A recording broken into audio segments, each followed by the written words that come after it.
नमस्कार। Welcome to global 247। अब देखिए, 31 अगस्त से एक बहुत ही इंपॉर्टेंट समिट शुरू होने जा रही है। SCO summit in Tianjin, China. और इस बार इंटरेस्टिंग डेवलपमेंट यह है कि चीनी प्रेसिडेंट शी जिनपिंग खुद एयरपोर्ट पर प्राइम मिनिस्टर नरेंद्र मोदी और रशियन प्रेसिडेंट व्लादिमीर पुतिन को रिसीव करेंगे। ये काफी सिंबॉलिक मूव है और ये दिखाता है कि बीजिंग इस समिट को कितना ज्यादा महत्व दे रहा है। अब सवाल ये उठता है कि आखिर शी जिनपिंग इतना ज्यादा फोकस क्यों कर रहे हैं इस समिट पर। दरअसल जिस तरह डोनाल्ड ट्रंप की पॉलिसीज की वजह से पूरे वर्ल्ड में एक केओस और अनप्रेडिक्टेबिलिटी का माहौल बना है, उस गैप को भरने के लिए चीन अब एक साइनोसेंट्रिक वर्ल्ड ऑर्डर प्रोजेक्ट करना चाहता है। मतलब एक ऐसा वर्ल्ड ऑर्डर जहां लीडरशिप अमेरिका की नहीं बल्कि चाइना की हो। इंडिया के पर्सपेक्टिव से यह समिट काफी महत्वपूर्ण है। 7 साल बाद पहली बार प्राइम मिनिस्टर मोदी चीन जा रहे हैं और ये उस समय हो रहा है जब 2020 में गलवान क्लैश के बाद दोनों देशों के रिश्तों में काफी तनाव आया था। तो ये ट्रिप सिर्फ एससीओ तक सीमित नहीं है बल्कि इंडिया चाइना रिलेशंस की फ्यूचर ट्रेजेक्टरी को भी प्रभावित कर सकती है। अब इंटरेस्टिंगली इंडिया ने यहां एक स्मार्ट डिप्लोमेटिक मूव किया है। पीएम मोदी एससीओ समिट से पहले जापान विजिट करेंगे। जापान वही कंट्री जो चाइना के साथ सबसे बड़ा स्ट्रेटेजिक कंपेटिटर है और जिसके साथ इंडिया की special strategic and global partnership है। इसका क्लियर कट मैसेज पेजिंग को यह है कि इंडिया फ्रेंडशिप तो करता है लेकिन बैलेंसिंग भी उतनी ही स्ट्रांगली मेंटेन करता है। अब यहां पर आपको चाइना की डुअल पॉलिसी भी समझनी होगी।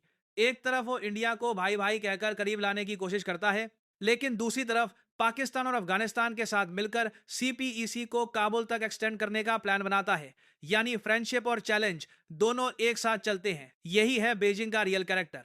इंडिया इस डुअलिटी को अच्छी तरह समझता है। इसी वजह से न्यू दिल्ली अपनी मल्टी वेक्टर फॉरेन पॉलिसी पर चलता है। एक तरफ एससीओ और दूसरी तरफ क्वाड, एक तरफ बीजिंग तो दूसरी तरफ टोक्यो और वॉशिंगटन। यही है इंडिया की स्ट्रेटेजिक ऑटोनॉमी।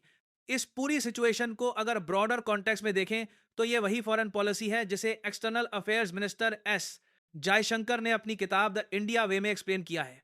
उन्होंने साफ कहा है कि आज की दुनिया कॉन्ट्राडिक्शन से भरी है, ट्रस्ट की कमी है और इस केओस को जो कंट्री इफेक्टिवली एक्सप्लॉइट कर सकता है वो है इंडिया। एग्जाम्पल के तौर पर एस-400 डील को देख लीजिए। इंडिया ने रशिया से एस-400 खरीदा, लेकिन यूएस ने सैंक्शंस इंडिया पर नहीं लगाए जबकि टर्की पर लगाए थे। इसका रीजन सिंपल है, वॉशिंगटन जानता है कि इंडिया ही वो प्लेयर है जो चाइना को बैलेंस कर सकता है। अब देखिए, जब भी हम एससीओ की बात करते हैं तो यह समझना जरूरी है कि यह सिर्फ एक सिक्योरिटी ग्रुपिंग नहीं है। यह है एक ऐसा प्लेटफॉर्म जहां एनर्जी, कनेक्टिविटी और काउंटर टेररिज्म तीनों मेजर इश्यूज आपस में जुड़ते हैं। सबसे पहले बात करते हैं सेंट्रल एशिया की। आज के समय में सेंट्रल एशियन कंट्रीज जैसे कि कजाकिस्तान, उज्बेकिस्तान, टर्कमेनिस्तान, इनके पास अबंडेंट एनर्जी रिसोर्सेज हैं, natural gas, oil, uranium minus, लेकिन इनके पास मार्केट एक्सेस की कमी है। अब चाइना अपने belt and road initiative BRI के जरिए इन रिसोर्सेज को बीजिंग की तरफ खींचना चाहता है। रशिया भी चाहता है कि सेंट्रल एशिया उसकी इन्फ्लुएंस जोन में बना रहे।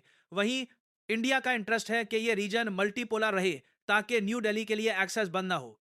अब एससीओ के अंदर एक और लेयर आती है, पाकिस्तान फैक्टर। इस्लामाबाद बीजिंग का सबसे बड़ा स्ट्रेटेजिक एलाई है। सीपीईसी यानी चाइना पाकिस्तान इकोनॉमिक कॉरिडोर को अगर अफगानिस्तान तक एक्सटेंड किया जाता है तो उसका सीधा मतलब होगा कि साउथ एशिया में चाइना की डीप पेनेट्रेशन और इंडिया का फर्दर आइसोलेशन। यही वजह है कि इंडिया एससीओ में सिर्फ मेंबर के तौर पर नहीं बैठा बल्कि एक्टिवली अपनी पोजीशन को असर्ट करता है।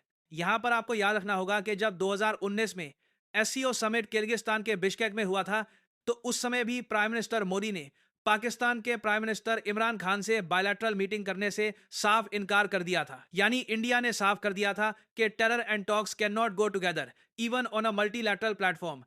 अब अगर आप देखो तो एससीओ के अंदर एक कॉन्ट्रडिक्शन क्लियरली नजर आता है। On one side China and Pakistan promote projects like BRI और सीपैक, और दूसरी तरफ इंडिया ओपनली कहता है कि बीआरआई वायलेट्स इंडिया सॉवरेंटी क्योंकि ये पोक से होकर गुजरता है। तो ये ग्रुपिंग इंटरनली भी फ्रैक्चर्ड है। लेकिन यही है इंडिया की डिप्लोमेसी की ताकत। न्यू दिल्ली ऐसे फ्रैक्चर्ड प्लेटफॉर्म्स को भी अपने हित में यूज कर लेता है। For example connectivity projects. India Chabahar port in Iran को पुश करता है, दोताबाज, ताकि सेंट्रल एशिया तक ऑल्टरनेट एक्सेस मिल सके। साथ ही International North South Transport Corridor का इस्तेमाल करके इंडिया, रशिया और यूरोप तक चीपर कनेक्टिविटी एस्टैब्लिश कर रहा है।